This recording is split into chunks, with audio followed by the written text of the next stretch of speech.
Welcome back into Top of the Perch, this channel's Tottenham Hotspur specific show. We are here to recap match week 2 of the Premier League season when Tottenham Hotspur faced off against Manchester United, came away with a 2-0 victory.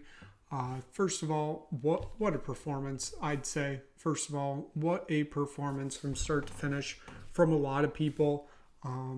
The fans, what an outstanding performance to make Tottenham Hotspur Stadium a fortress on Saturday. The players, most of them showed up. We'll get into that later. The coaching staff, I thought, did a really good job of, keeping composure of the game. And like I said, once again, we're going to circle right back around to the fans. Just an absolutely outstanding performance.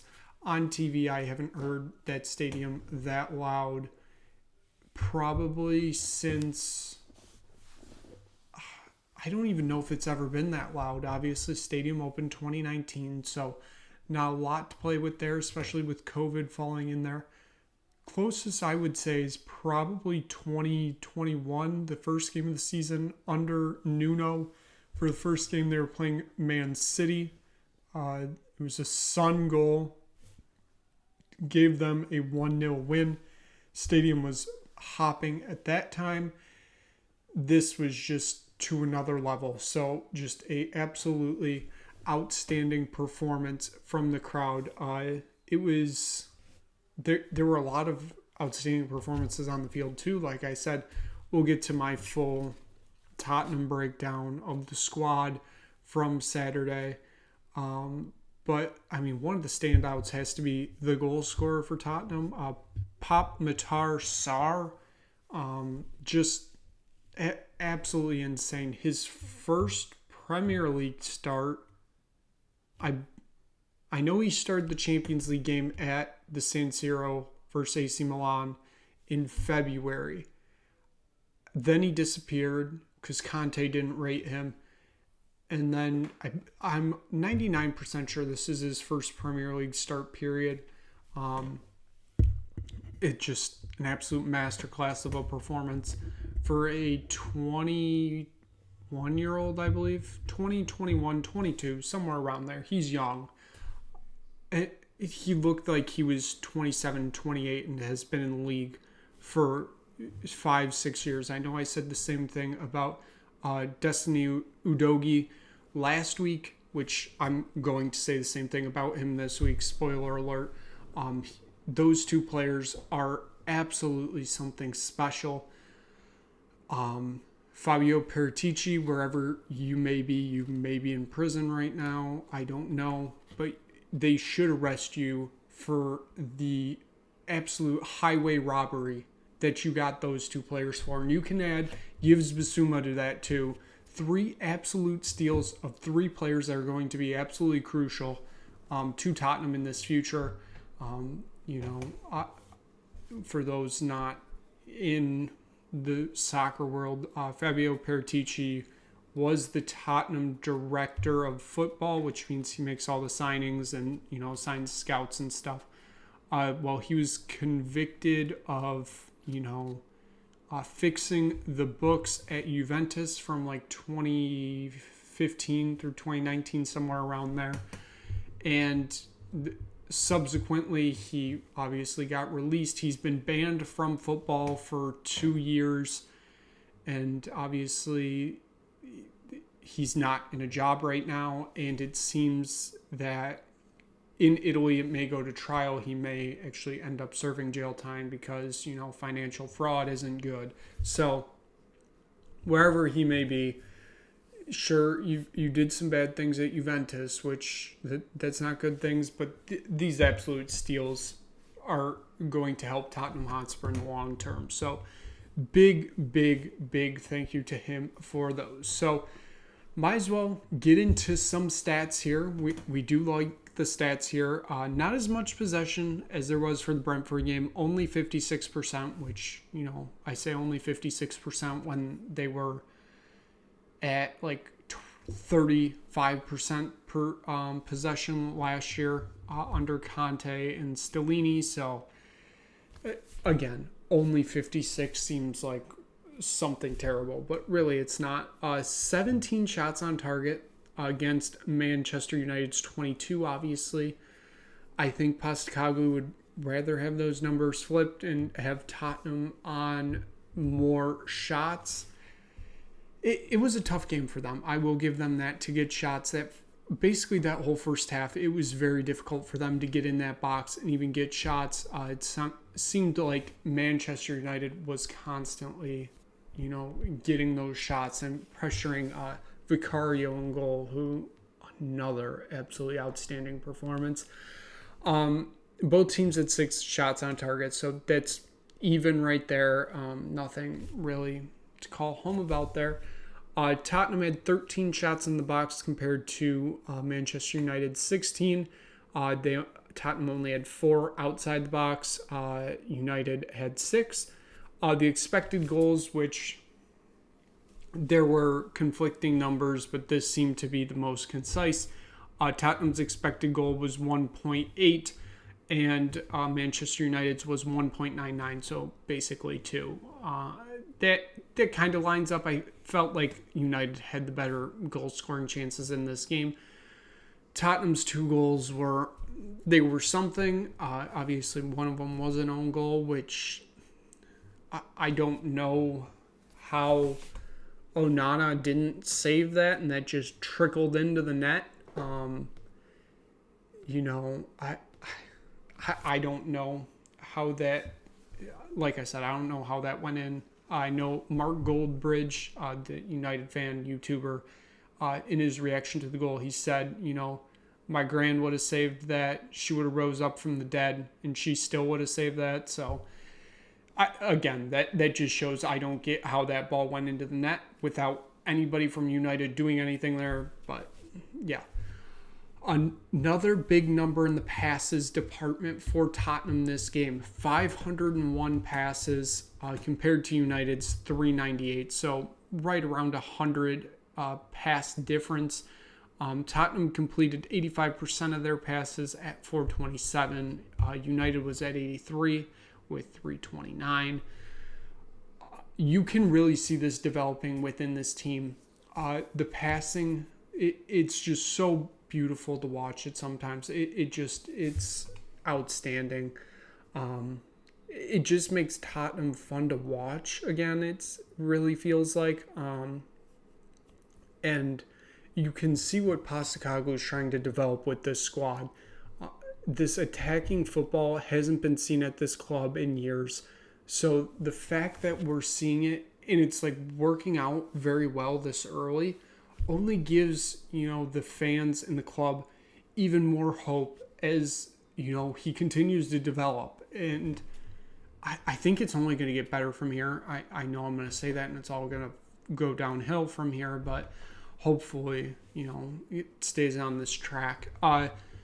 Tottenham 9 fouls to Man United's 8. 1 yellow card for Tottenham, 3 for United, and then 5 corners for Tottenham and 6 for United. The big talking point coming out of this game was a potential handball call in the 30-ish minute mark area. It was I believe Bruno Fernandes shot that went off the arm of Romero, who was like here. Like we're gonna try a demonstration here. Like he was going in for the tackle, his arm was out, and it kind of, glanced. Yes, it hit the arm, but it would have been a pretty rough penalty to give, a very harsh penalty to give. It wasn't given. Bruno Fernandes now asking for an apology, which they're not going to get because I don't think it was a foul. And that's me being unbiased. It was borderline, but his arm I don't think was in a compromising position for it to be a handball. Therefore, I don't think it should have been a handball. So given that, I feel like it is time now to take a look and give my ratings of the squad. Once again, it's a 1 to 10 scale. This week was more harder than it was last week, given that I felt like I was giving out too many high scores, and then that said, well, maybe I should do the decimal system. I didn't do the decimal system again. Maybe next week, depending on how it plays out. But so here is my squad ratings for this game. So we'll start at the top like we did last week. Richarlison, I gave him a 5. I know I gave him a 6 last week, and I felt like he played better than he did last week. It's just, once again, he was just nowhere to be found, and I feel like that's going to be a big problem if Tottenham don't get in a second striker, because as of now, Richarlison's the only one there. He got subbed off. It was the 76th minute, I believe. He got subbed off. It was Perisic that came on for him. Perisic went to the left side. Son went up the middle, which that didn't really equate to anything. It was too late in the game to see if that tactically actually worked to try to get goals. Tottenham, just trying to protect a lead at that point. I still believe in Richarlison. I think he's going to come out of this, but still, I'm worried, to be honest, about him. I still think we do need to bring in a second striker before this window closes. And if we do, I really think that's going to even help Richarlison's game. So on to the wings. It would be Son. I gave him an 8. Much better performance than he did at Brentford. It was still... He had opportunities, didn't take them, which, now that he's one of the main men, he's kind of got to take those now. So that was a little disappointing. If this were the decimal system, it probably would have been like a 7-8, 7-9 area. I just rounded up to an 8. Once again, like I said, kind of warranting the decimal system. We'll see again next week. We'll take a look at that. So on to the other wing, Kulusevski. I put him at a 6. He got subbed out, I believe, in the 88th minute, and that was for Solomon. Kulusevski, he got a 6 because kind of like Richarlison, just wasn't really there on Saturday, which is kind of disappointing. Got to expect more from him. I once again, I think that playmakers within him, it's just a matter of trying to figure out how to actually get it out of him, basically. So now we move to the midfield. Maddison, I gave a 7. Not as great of a performance as he did at Brentford, but still, it was more than good enough for Tottenham to get a win in this game. His playmaking abilities really helped this squad. You can really tell the impact that he's having on this team. So if we were using the decimal system, it's probably a 7.5-ish. Probably maybe a little bit higher, which would have warranted an 8. But, again, it's with the way I'm talking through this, it's probably going to the decimal system next week. The 2 stars of this midfield, which one of them won the Premier League Player of the Match. One of them won my Player of the Match. The 2 of them combined split the Tottenham Hotspur Man of the Match. We're going to start with Yves Bissouma. I gave him a 9. Another absolutely stellar performance. He was the one that won the Premier League Man of the Match. An absolutely outstanding performance from him. He's what this club needed. The fact that he basically sat on the bench all of last year is criminal against Conte. I just can't believe he didn't get a shot. I mean, it's criminal that Sarr didn't play either, given the way that he played at the San Siro. Disappeared for the rest of the year. Didn't even get in the squad, basically. And now he's here.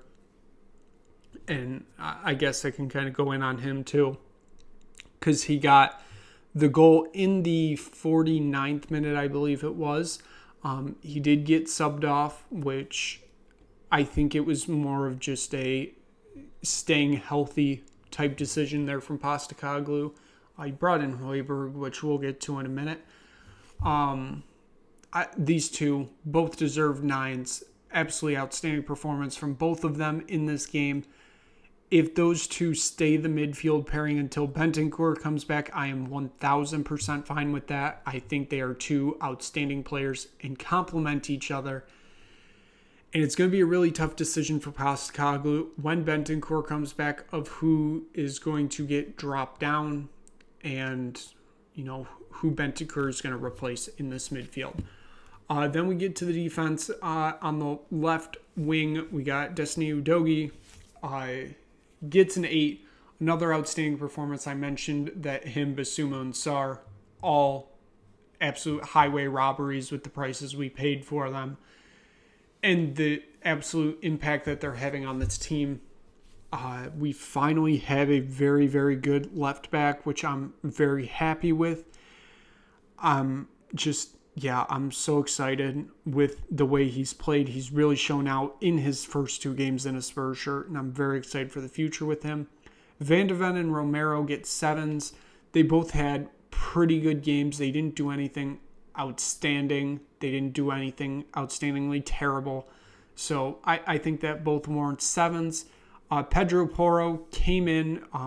He was one of the changes in the lineup, replacing Emerson Royal, who scored a goal last week at Brentford. And Postecoglou, still took him out of the starting 11, put in Porro. I questioned the decision at first, given that Emerson got the goal. But, there were also questions coming in. Porro's defense, it wasn't outstanding at the end of last year. Is he going to be able to develop into that? He really showed out against United, which I think says something. United is one of the better teams in the league. So for him to show out like that is a real positive for the squad. He got subbed off in the 88th minute for Royale.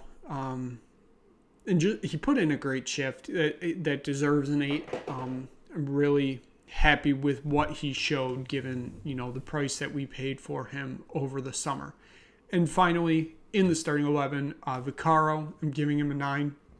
Some absolutely incredible saves by him. He is showing out right now of why he deserved to be the goalkeeper for Tottenham, and signing him for £20 million, I believe it was. He's just made some absolutely outstanding saves, kept us in the game at points, and then some of the acrobatic saves he made, just stunning highlight reel plays. And I am very happy to have him in net as of now. So taking a look at the subs, Ben Davies came on for Udogie. I believe that was the 70th minute, around there.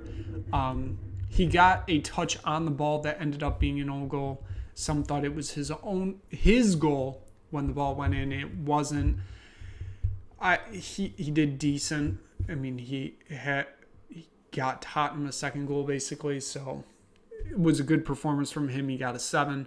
Persic gets a 7 because, like I said, he got moved, Son got moved so Persic could take his position. There wasn't really a ton of offensive action for him to show what he could do with that combo, which, I mean, I didn't really expect that given the scoreline of the game at that point. You're just trying to keep the win at that point. Højbjerg gets a 6 just because, once again, didn't really show a ton in the time he had.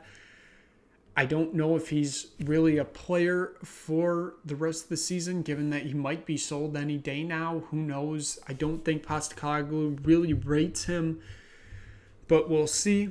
Royale and Solomon don't get grades because they didn't have enough play time, I think, to get a grade. And then I gave Postecoglou an 8, just an outstanding performance from him. I liked his substitutions that he made. I think the starting lineup, the adjustments he made with adding Sarr and Porro and dropping Skip and Royale, 2 crucial decisions that won Tottenham this game. And I'm glad that he was bold in taking out players that you would think are stuck in their positions given their past performance. So that is my player rating for match week 2 against Manchester United.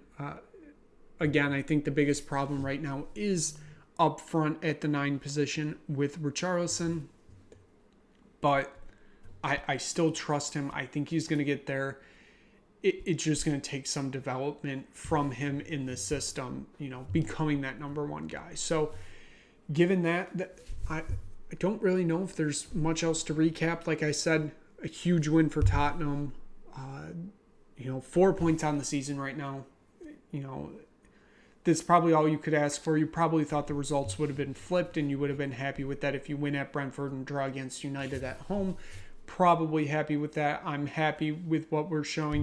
Win your home games, don't lose your away games. I know that's more for like a group stage competition type thing, but still, great performance from Tottenham. Back at it on Saturday. It's the 12:30 kickoff in England, 7:30 here in the U.S. Eastern Standard Time at Bournemouth. Should be an interesting match. Bournemouth aren't as bad as people thought they would be this year. I know it's only 2 games in, but they don't look as bad. It's going to be interesting to see how Ange Ball plays against them, and we will be back here then Sunday, most likely, for the recap once again. Tomorrow will be a back of the net episode, recapping the whole weekend in Europe, including the World Cup final and the Leagues Cup final. And then Tuesday, probably do a new show on Tuesday. And then the new show will be Tuesday, Thursday. Back in the net will be Monday, Friday. And then basically the day after Tottenham play will be a Top of the Perch. So thank you so much for tuning in. If you stumbled across this video, like, subscribe, tell anybody you know about this. Hopefully you enjoyed this somewhat breakdown of Tottenham 2, Manchester United 0. And like I said, we will be back most likely on Sunday for another Top of the Perch, and check back here tomorrow for another Back in the Net, recapping the whole weekend in soccer.